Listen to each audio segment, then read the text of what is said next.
Hey gang, Spade of the Baltmatrix here, and welcome to the video review of S.H. Figuarts Kamen Rider O's TaToBa combination. Picked this up at Toy Arena along with a little bit of an extra thingy. That extra thingy being the S.H. Figuarts Ahnk figure. That figure comes in a little box about that big, about the same size as O's. And all it comes with is the Ahnk hand and a stand for the Ahnk hand. And this is the S.H. Figuarts combination for Kamen Rider O's that I had been looking for. I actually didn't know that this was for sale until I was perusing Toy Arena and found it, and I went, ooh, must have. Kamen Rider O's was the 2010 to 2011 Kamen Rider series, and was very popular, especially among net citizens, as it was just fun and crazy, and was just really, really cool. The Ahnk figure doesn't really have much posability at all, other than it's just a disembodied hand, and he pretty much was a disembodied hand in the show, so kudos to Bandai for modeling that. The detailing on the Ahnk hand is superb.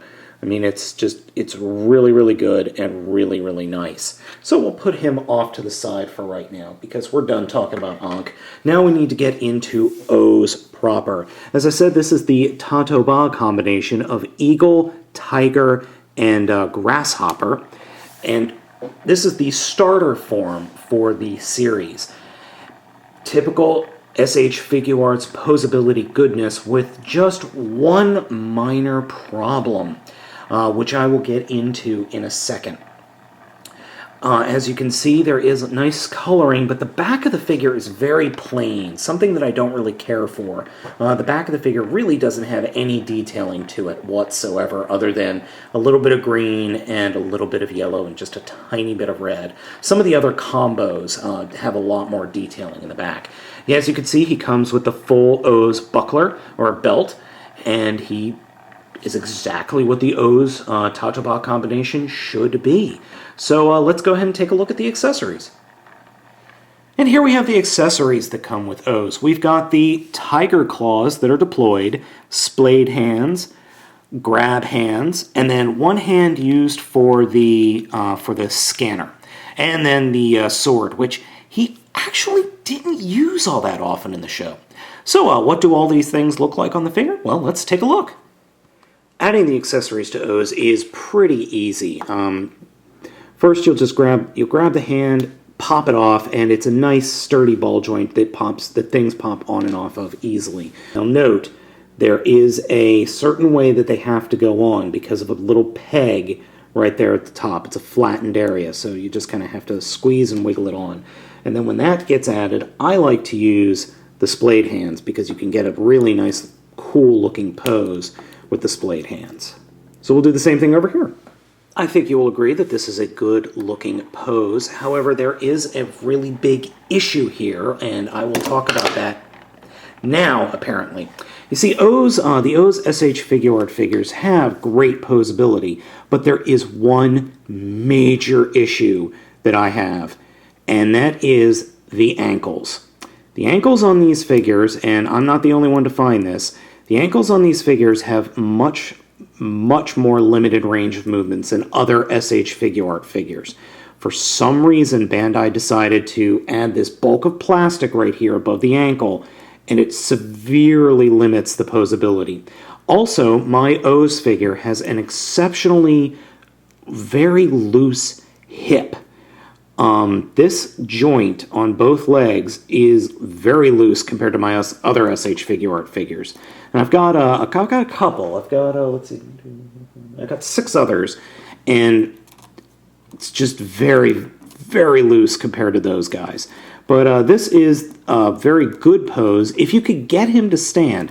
This is where a Tamashii web stand would come in handy. Now, I've got a few of those, but they're packed away right now.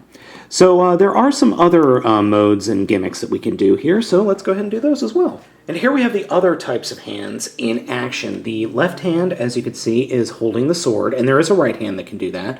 And then the right hand has a specific different hand just to hold the scanner. And I really like that because you could do the scanning. You could pose him to scan his own belt, though that one is a little tricky. You kind of have to really play around with the SH Figuart in order to get him to do that. You can kind of get it. But it does work, and it is a lot of fun. So, would I recommend SH Figuarts Kamen Rider O's? In all honesty, no.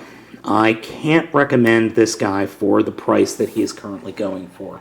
He looks awesome. I can't say enough about the look of the figure. It looks perfect. It is a spot-on version of O's.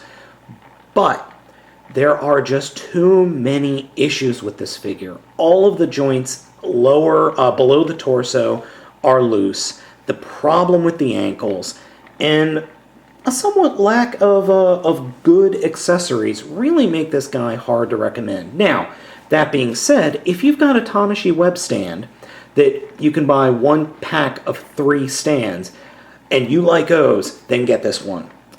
As long as you've got one of those stands, I can recommend this figure. If you don't, then I can't really recommend it. It's not bad, but it seems like the quality of this SH Figuart is severely downhill.